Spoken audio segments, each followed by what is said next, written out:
increases in water resources, right? Agriculture, absolutely out of control, mining, and many other types of industry that consume a lot of water, also all over the place. Urbanization also out of control. The worst cases are summer homes, like they just populate a river or a lake, whatever, like in the case of the Chilean Arguleo Lake, for example, and they start irrigating their lawns, and that consumes thousands and thousands of liters per day. And if you have thousands of those summer homes, of course, you're going to have a problem, a regional problem with the water tables. So another problem is political decisions are not being supported by science. They don't consider the effect of global warming. They don't consider the effect of new demands. Just to give you an example, in central Chile, the Aconcagua River, it's a big river, the Aconcagua River, they invested thousands of millions of pesos, into deviating water from those rivers to supply drinking water for Valparaiso and Villa del Mar, which are coastal towns, having the ocean right next to it. So they could have done it with diesel, right? At much lower cost. But also they didn't consider that a study concluded that most of that water is ancient water, it is glacier melting. Once the glacier disappears, that river is going to be gone, and that's going to be a problem. And right now, recently, a few weeks ago, they accepted or approved the construction of a big desal plant in Aconcagua. So basically, it's like there's no support from science. They're not acting together. It's not a central. Usually, there's not a central unit of decision making, right? Each region does their own thing, and the other one does their own thing, and they invest money and they waste money. This is we only have one shot here, one shot as countries, right? And the countries that are making mistakes are going to be paying very expensive, because they're going to have to be they're going to have to do the right thing sooner or later. It's better to do it now, right? Water pollution is another problem. Water-related conflicts, just you name it, all over the place. And of course, a lack of water culture. No matter how much cities are lacking water, people just continue with the green lawn and with the long showers, etc. So it's like, it's not really an adaptation. How is the problem being solved around the world? Well, countries need to take serious changes in the way they manage the water resources, and the international experience suggests 10 measures that are countries applying to solve the issue that are working, actually. The first one, the water meter law. The water meter law, basically, just like you have a water meter in your house when you open the faucet, the shower, whatever, right? And then at the end of the month, you have your consumption, you pay for it, whatever. But the same should apply for wells, for lakes, for water deviated from rivers, from lakes, from wells, whatever. Anyone who consumes water should have a water meter, administered by the government, of course, hopefully on real time, because if you don't know how much water a region is consuming, it's impossible to manage, to make decisions, right? If you have enough abundant water, really, it doesn't matter. But when you're lacking of water, you need to know precisely how much you're consuming. Just to give you an example, in Chile, there are 61,000 wells registered with the government, but the census of 2017 gave 270,000 wells, right? So it's like there's nobody knows how much we're consuming. Just Arguleo Lagoon, that little valley, has 50 wells registered with the government, under the government, right? But there are thousands. There are almost 2,000 wells. Each summer home has a well, agriculture, etc. It's a mess. So this is the first thing. Second one, hydrologic investigation and modeling. We need instrumentation, basically, instrumentation. We need to measure, most regions, the problem when it comes to modeling, to do hydrologic investigations is the lack of information. So we need to have rain gauges all over the place, measure evapotranspiration, surface flows from rivers all over, not only at one point, but at many points along the river, aquifer responses, piezometers, right, all over, temperatures. You have to consider the geology, the soils, the land uses, land use changes, right, climate change effects, projections of land uses, and then you can have a good model. And a good model, what it does, it gives you a good land use planning, right, tool. With a model, you can plan different land use changes, right, without affecting water resources. You can include water importation, for example. You can include infiltration from infiltration trenches, just to give you an example. You know, it's different to put 100 hectares of avocado trees in one watershed than 100 hectares of avocado trees in another watershed. There are different cases. It's impossible. We need the modeling so that we can have a good land use planning so that disasters can be prevented. Okay. Number 4, water treatment and reuse. This is very important. Countries that are solving the issue, they don't waste a single drop, right? You know, sewer water from the municipality, mining, another industry, they have, you know, water left over. That water, now the technology is amazing. You can treat them without even the use of energy, you know. For mining, for example, you used to, a few years ago, you needed membranes that needed to be changed, replaced every few years. Now they last 20 years, just to give you an example. So water treatment is big, it's big. This is one of the mobile demonstration treatment plants that we built in Colorado School of Mines. We do it all over the place, all over the world. And this is, for example, for sewer system from municipality. And what it does, it creates drinking water for 30,000 people. And it can be adapted to different shapes, different forms. It could be for mining, it could be for industry, for river, whatever. Water treatment is the future. Efficiency is another key factor, efficiency.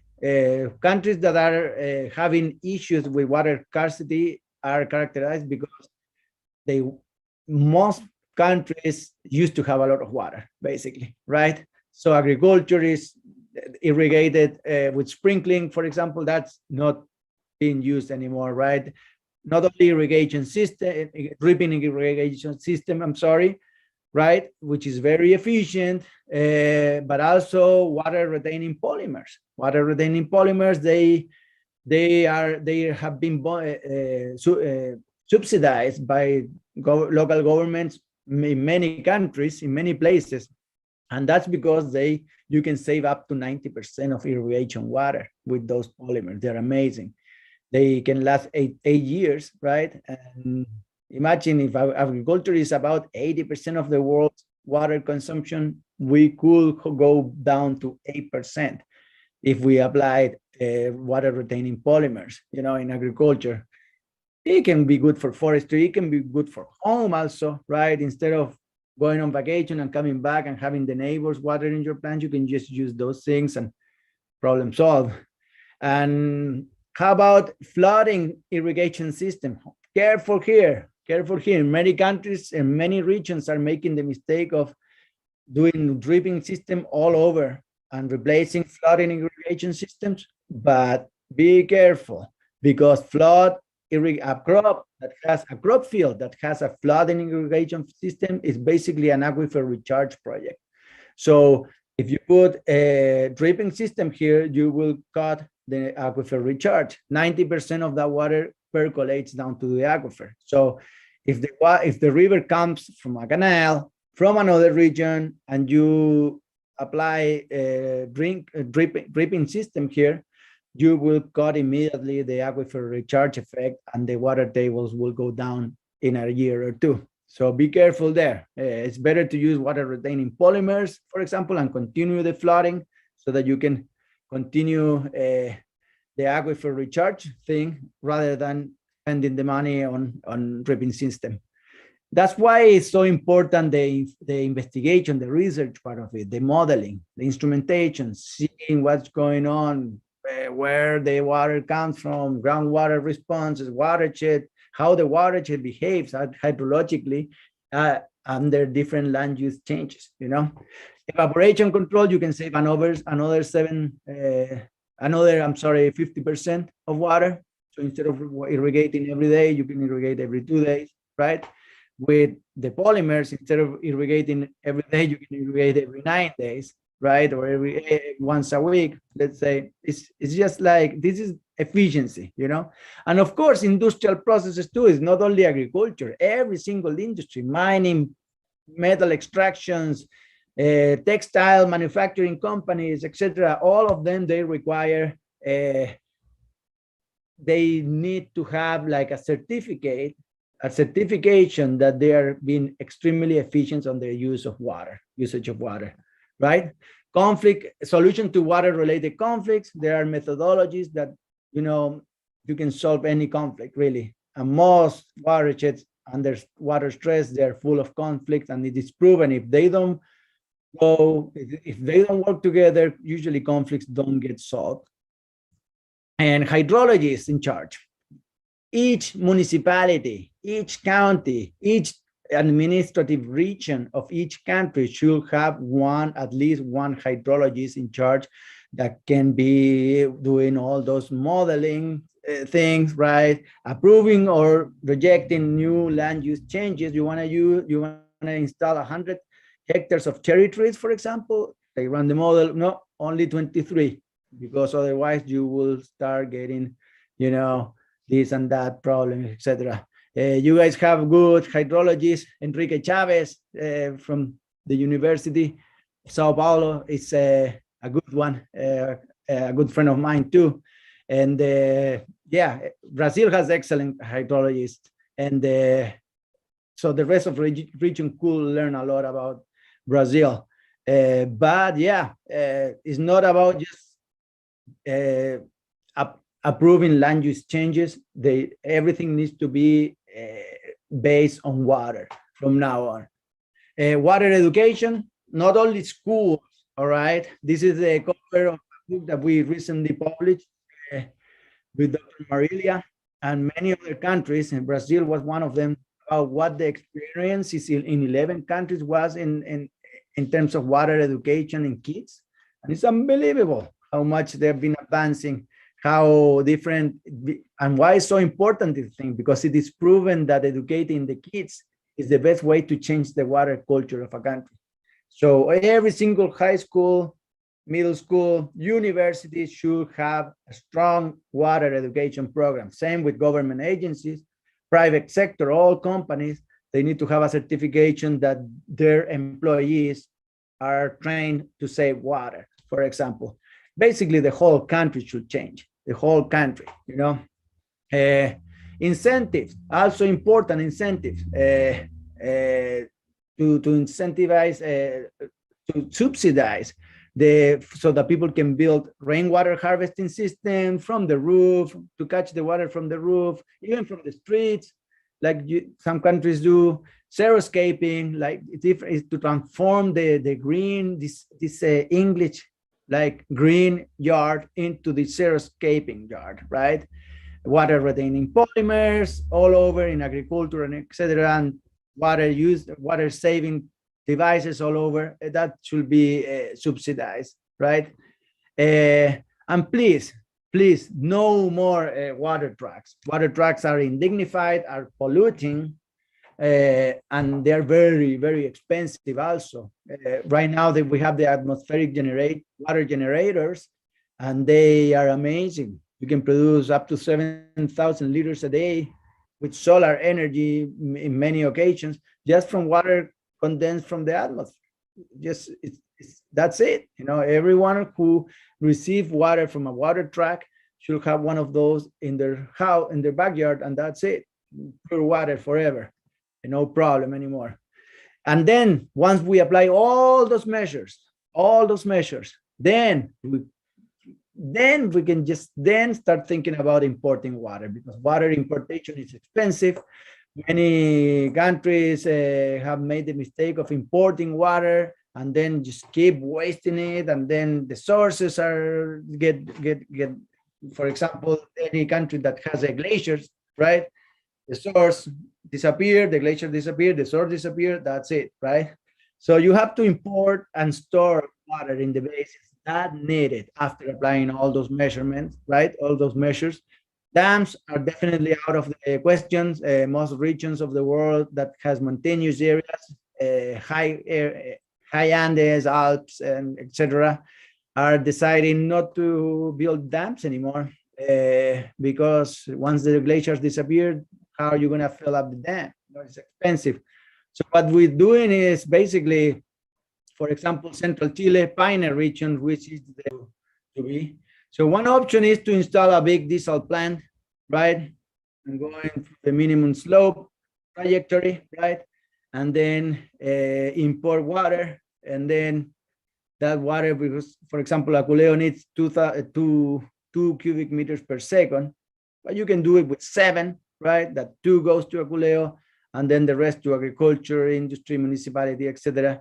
That's one option. But the problem is that what happens if there is a malfunction here, earthquakes, etc. So the new way to do it really is the usage of technology. Now, not anymore. They're pumping water. I mean, they're pumping treated water. They're just pumping saline water from the coast, and then bifurcated on different places, and then just then they installed a small treatment plant that usually is solar, and then they treat water. Is called in situ desalinization, in situ, right? In situ, and that's how they do it. That's how we advise to do it, at least, and it's cheaper. If one of them is malfunctioning, the other ones still work. This can be all pumped out with solar energy, right? The brine also generates electricity that can run the whole system, etc., etc. The key is where to put the brine, right? You cannot put it in the coast directly, because then you create ecological disasters. You have to put it down in the current. In this case, in Chile, the Humboldt current, that is it's been losing salt content for a long time. And for Chile, of course, deprivatize the water, even though it's not the biggest priority, because it's too expensive and the resources is decreasing anyway. But eventually, the idea is for the country to treat their water, to manage their water like everywhere else in the world. And now I want you guys to fasten your seatbelt. I'm going to take you on a little trip to Arizona, where I live. I've been there for over 20 years. The Grand Canyon city, the Grand Canyon state, and Arizona has a very unusual graph, a chart. This is the chart of the population increase, the economy increasing also, more exponentially than the population, and water consumption decreases. That's very, very unusual. Usually it goes, the three of them go online. And first of all, how did they do it? Their working horizon is 100 years. They are working today on problems that they're going to have 100 years from now. So it's impossible for them to have a water problem. So Arizona depends largely on water, and droughts will come and severely affect the country's economy, the state's economy, right? Most of it is for agriculture, municipal. 65% of the copper on the U.S. is produced in Arizona. So basically, they went independent. They went independent from the climate, from the rivers, etc. They just brought water from the Colorado River, in this case, building a 541 water canal, the Central Arizona Project, CAP canal.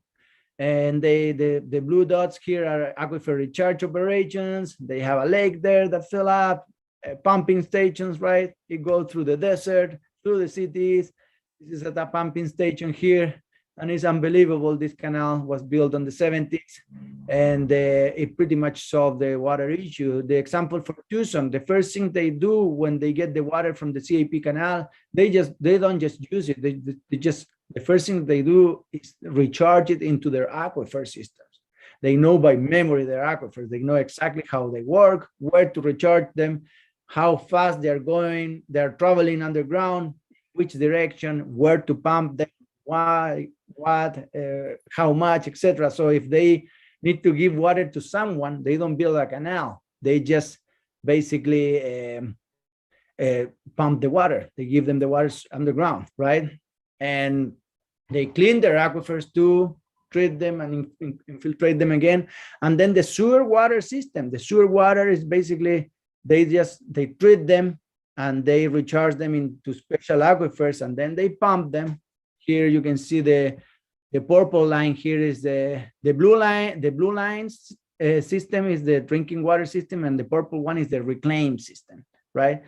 And with that water, they irrigate golf courses, parks, schools, etc. My house, I'm surrounded by golf courses. People come see me and say, what do you mean Arizona is world leader on water management if you have so much water, so much golf courses and grass in the desert? It's because they are water with clean water, okay? So incentive, there's a lot of incentive for many people. Most people I know have a rainwater harvesting system. I have one too. And those are subsidized also, all right? Same with gray water deviation. The lawn, it was never prohibited. People got educated, kids got educated, they educated the parents, and the parents simply transformed the lawn. The lawn disappeared, and now they have xeriscaping, no lawn, no grass, right? No big systems of irrigation, everything with dripping system, bushes and that bloom in different times of the year. So you have always flowers. It's beautiful. It's very beautiful to see those landscapes. Those are just pictures. Even storm water, during storm water, it is deviated and transported into basins where the trees are, and those trees are never watered, right? Here is a storm, even from the street, as we were saying. That's very, very common in Tucson, Arizona. And the city subsidizes those things. And then you can have the trees, instead of having lawn, for example, you have, this is right after a storm here. And then you have trees like this with 47 degrees Celsius in summer. You have trees very big that nobody water ever. Synthetic lawn all over the place also. Some people also go for painting with biodegradable paint, the lawn during summer season, right? During dry season, instead of watering and watering and water, they have those species of grasses that survive. And then the rainy season comes, and then they have the green again, right? Everywhere you go, you have a water efficient urinary or toilet, right? Even for homes, they subsidize those changes, right? Instead of like 10, 15 liters of flushing, 2 or 3 liters at the most. Snow hydrology in the mountain, they manage their forests so that they can accumulate more snow, and like this, the watershed can produce more water, right? Watershed management plan, each watershed has their own watershed manager or hydrologist in charge. They know, they have all models, they have all the knowledge of geology, soils, etc., and they know exactly how much water they can have, how much water they really have, how much water they're really using, and how use can change, you know. Water education is big in Arizona. This is just an example of the Manzo School. They collect rainwater, and they involve the kids in all process of water collection. They teach them how to grow different vegetables and produce. They involve them into the harvesting operations too.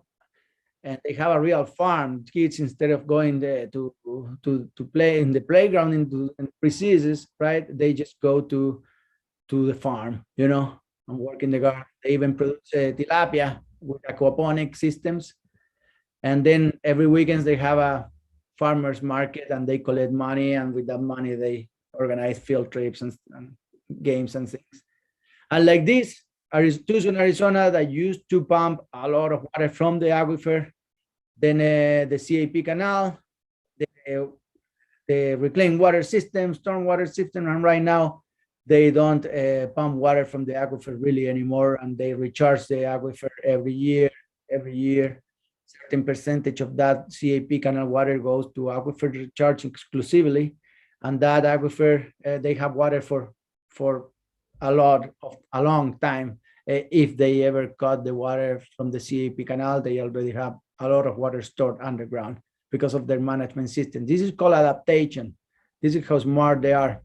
Israel, another beautiful example, since it was at the beginning of the country, 1948, 10 liters per person per day. So those countries, Arizona, Israel, Australia, those countries that are really big on solving the climate change issue, they never had water. It's not like, for example, Chile or Peru, that we have the Andes and they have all this water all the time, and now we are running out of water and they don't know what to do. They keep behaving like water was unlimited. Those countries, Israel created the dripping system, for example. The water meter law, that was the first country with a water meter law in 1958. And the state is owner and administrator of water in 1961. Those are the three big things of Israel. Almost 100% of the water comes from desal. And then they're big in agriculture, very big in agriculture, and they water their agricultural fields with treated water from the sewer system. They separate the toxic, they leave the nutrients, because the water, they are irrigating the desert, which is infertile, right? So basically they solve the issue also because they don't waste a drop, you know. And here is the beautiful map that the government of Israel gave me last time I was there. And you can see how the agricultural productivity has increased and the water usage has decreased over time. That's amazing. And of course, I cannot say goodbye without a few advices for the audience. Don't ever water your plants during the day, because most of the time, most of that water gets lost through evapotranspiration, right? Use hoses with brakes, apply xeriscaping, you know, apply mulch to control your evaporation, shower for 2 or 3 minutes, shower with your favorite song, for example, a short song, 2 or 3 minute song. Don't, for the kids, right, don't brush your teeth with the faucet running. This is my, here on countryside, I'm in the ex-Aculejo Lagoon right now, and I took a picture of this. This is my kitchen, and I have a container here. Every time I rinse the plate, once the container is full, it goes to the plants, you know. Also here, this is big for people that cannot go for a more efficient toilet. You can put a bottle of water full with rocks, stones, and water, right? And if it's 1 liter, it's 1 liter less that goes after every flushing, right? And please don't ever use a hose to water to sweep the leaves of the street. That's why the rooms are for, right? And then we have the concept of water footprint. Everything has a water footprint, right? They say to produce an apple, the water footprint of an apple is 70 liters. That means the tree had to process 70 liters of water in order to produce 1 apple. So basically, many countries are exporting water, not only produce, right? Apples, whatever, but water, right? Beef, the same thing. For 1 kilogram of beef is about 15,000 liters of water. So basically, let's try to use, we don't have to be vegan or anything, right? But let's try to kind of like decrease the consumption of things that demand a lot of water. It's kind of like common sense, right? And even clothes, for all the audience, that those of you that have clothes, right, which I assume is all of you guys, right? One t-shirt is 2,700 liters of water. That's the water footprint of one t-shirt. So basically, one t-shirt, pants, and shoes is what, almost 17,000 liters. So it's basically buy less clothes. Just the fashion industry is a lot of water. It's It's about 300,000 times the volume of the National Stadium of Chile per day. That's how much, because of to grow the cotton in dry areas, because of climate, etc., etc. It's a lot of water. Same with the paper. Let's use less the papers. The water footprint of a sheet of paper could be between 10 up to 300 liters. Let's drink a cup of coffee, 130 liters. And copper, just 1 ton of copper, which is 1,000 kilograms, is not a big volume, really. It's almost 250,000 liters. So everything that has copper has a high water footprint. For example, a cell phone is 12,000 liters, etc. No mentioning a tree, for example. I mean, a car. I'm sorry, a car. Just a tire of a car is 4,000 liters. Imagine the whole car. You know. So buy used cars. Let's buy less new things and more used stuff. You know. You're thirsty. Are you thirsty? If you buy a bottle of water, well, to produce the plastic of a 1 liter bottle of water, you needed 100 liters of water to begin with. Then if it's mineral water, you dry out the springs, the natural rivers and springs. So you create ecological problems. And then there is a problem with the garbage that goes to the city and then goes to the rivers and then goes to the ocean. And like this, our oceans are a garbage dumpster. It's a problem. Turn off the light. Those countries that has a hydroelectric energy, to leave the light bulb on for 12 hours a day, that means the whole night, for example, is 20,000 liters a year. So leaving the light on is like leaving the faucet running. And finally, pass the word. Don't let this stay here. Tonight at home, talk to your family, talk to your friends, talk to your kids about how important the water is, okay? And pass the word, educate your friends, educate your kids, your family, etc. Thank you very much. This is all for me. I hope you enjoyed the presentation.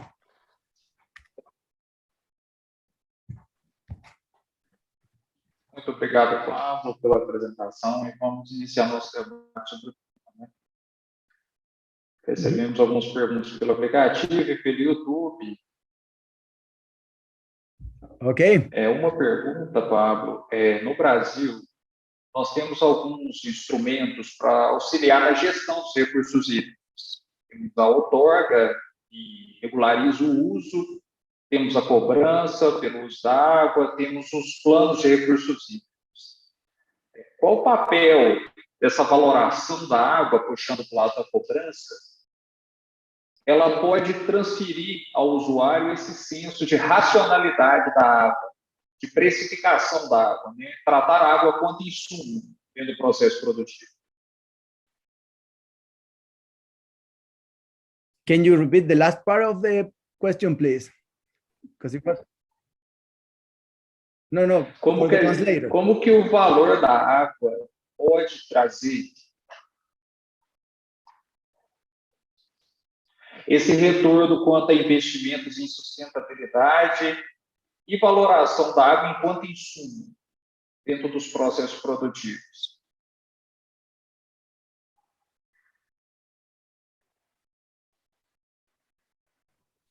Okay, so I'm having the problem that I'm hearing Tiago, and I'm also hearing the English part. So it's all...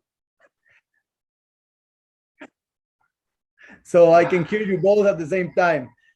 So, Tiago, tell me in Portuguese, all right?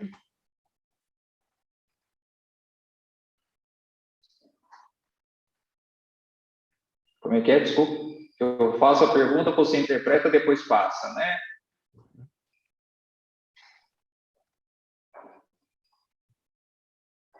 Joia. Vamos lá.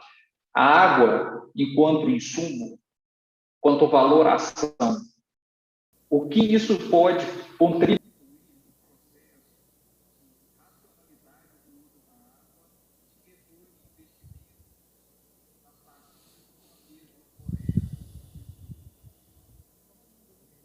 The English part now. I didn't understand. Agora vai.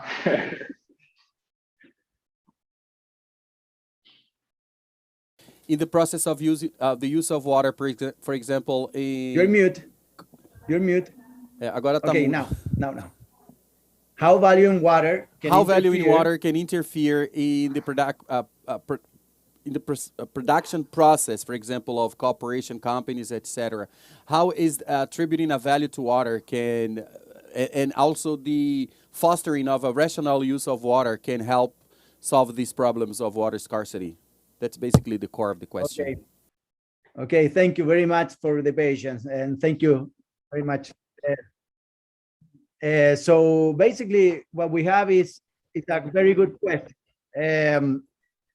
Valuing water is crucial.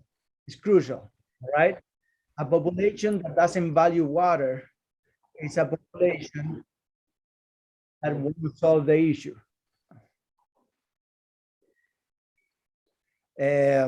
So this is an effort that needs to be taken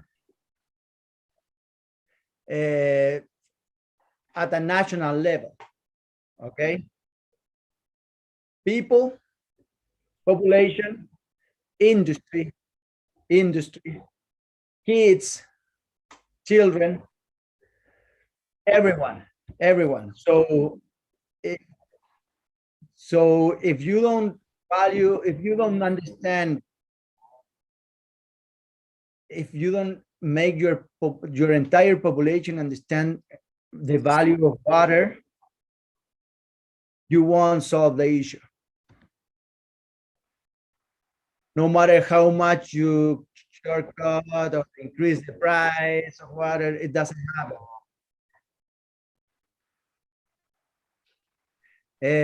Changing the culture of the country in terms of water is extremely difficult.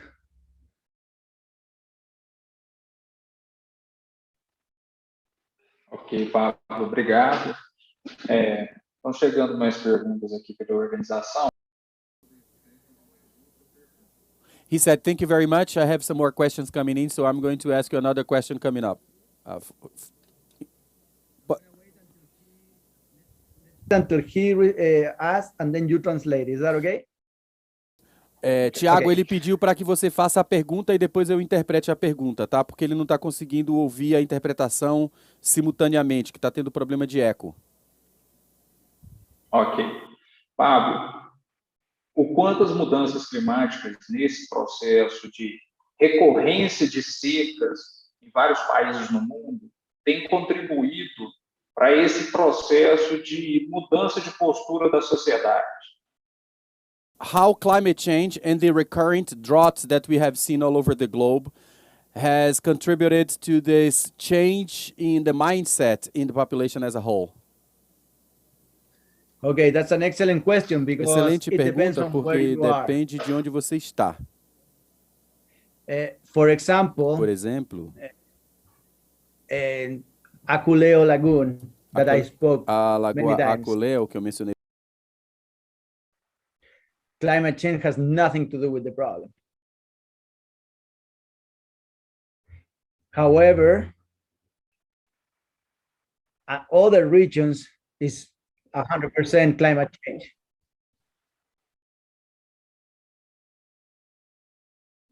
Lo más común is to have a combination of both variables. So whether you have less rain or less snow, you have more consumption too. And as a result, you have water scarcity.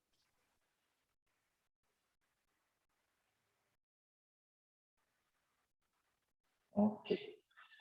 Pablo, mais uma pergunta.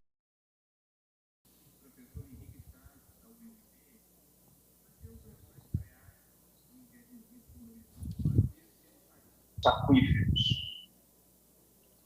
Você poderia repetir a pergunta, por favor, Tiago? Foi cortado. Desculpe. Por que os lençóis freáticos estão interrompidos no Arizona uma vez que eles atingem os aquíferos? Não. why the water sheets in Arizona are being affected since they reach the aquifers? Okay, so basically on the 1940s, they started realizing that as the city was growing, water tables will decrease. So they decided to fix the problem. Because again, they work in a horizon of plus 100 years. So now they have plenty of water. They solve the issue, even though they are a desert.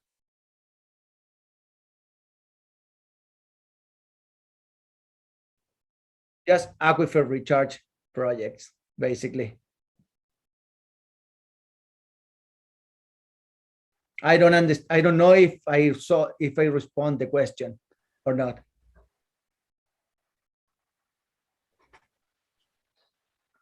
Ok, Henrique Chaves, você.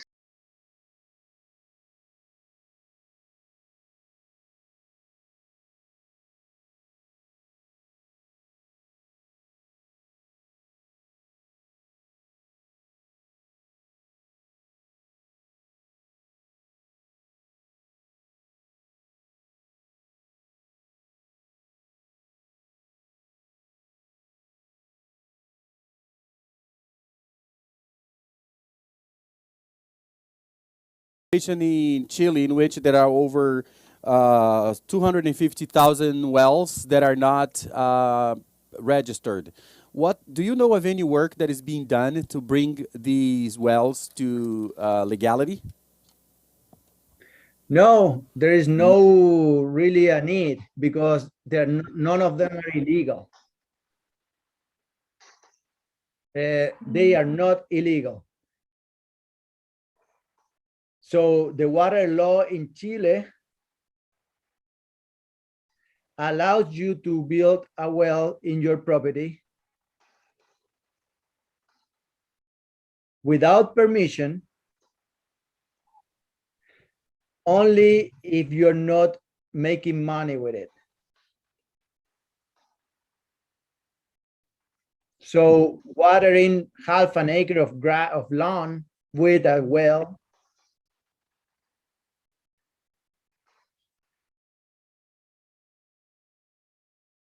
is not illegal. So it's a problem that needs to be solved.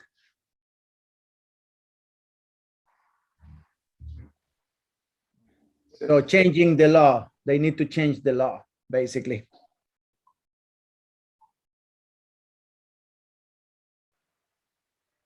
Ok. Fábio, mais uma pergunta. Nos países onde houve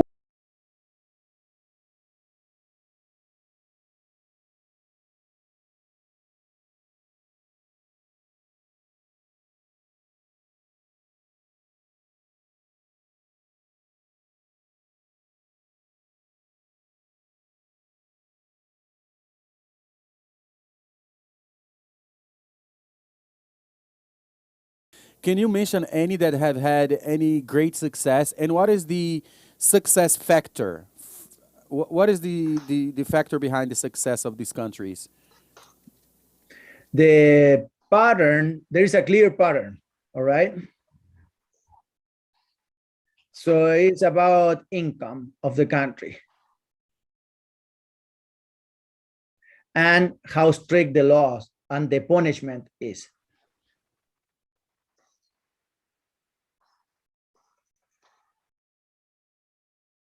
So developed countries, it works perfectly.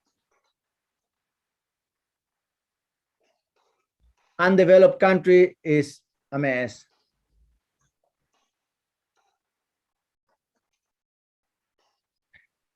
In terms of punishment, countries that have jail as a punishment, it works perfect.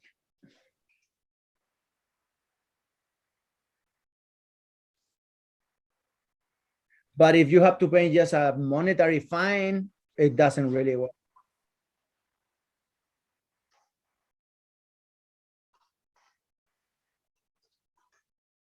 So yeah, we are learning from the international experience, and that's the idea here, right?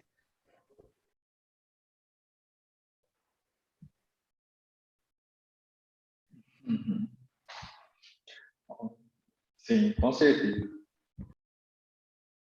Pablo, I have a question. In your field called soil conservation, in Brazil, we have much data regarding deforesting in the Amazon. Within the practices of which areas can be recovered, does that have any results in solving climate change?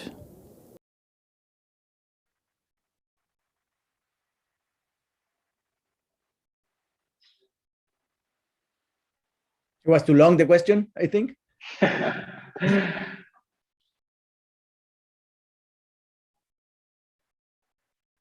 Bom, vamos lá. É porque o meu áudio. Joia. Sobre manejo florestal e recuperação de solos. Ok. Dentro do seu trabalho, dos seus estudos, quais áreas têm propiciado melhores resultados quando ocorrem essas intervenções? So if I'm correct, what is basically let me see if I understand the question. It's like, what are the effects of forest management on water production?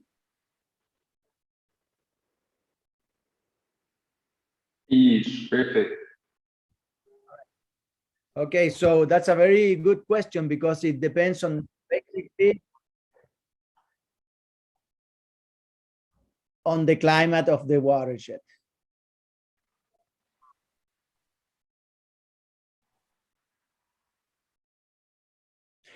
And among other things, right? But mostly climate. Si llueve, if it rains during summer season, the more forest you have, the more consumption you have too of water.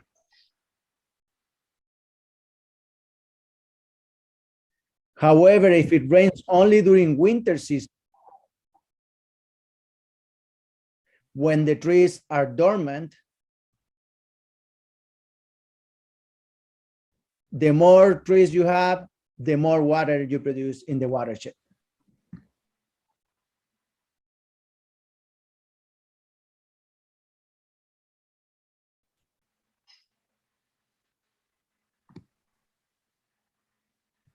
Ok, Pablo.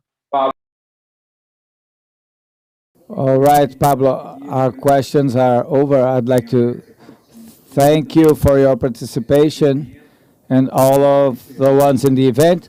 We are closing our event. Pablo, if you want to leave a message to us, to Brazil right now, please do so.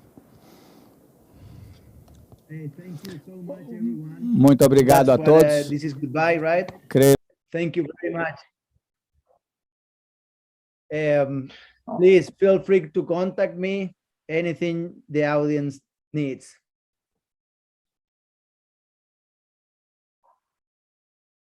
Nós que agradecemos, Pablo, e agradecemos a todos vocês que participaram. Participated, we are closing the event. Have a good day. Don't forget to access our program at www.events.abnhr.gov.br. Good afternoon, everyone, and have a nice event. Thank you.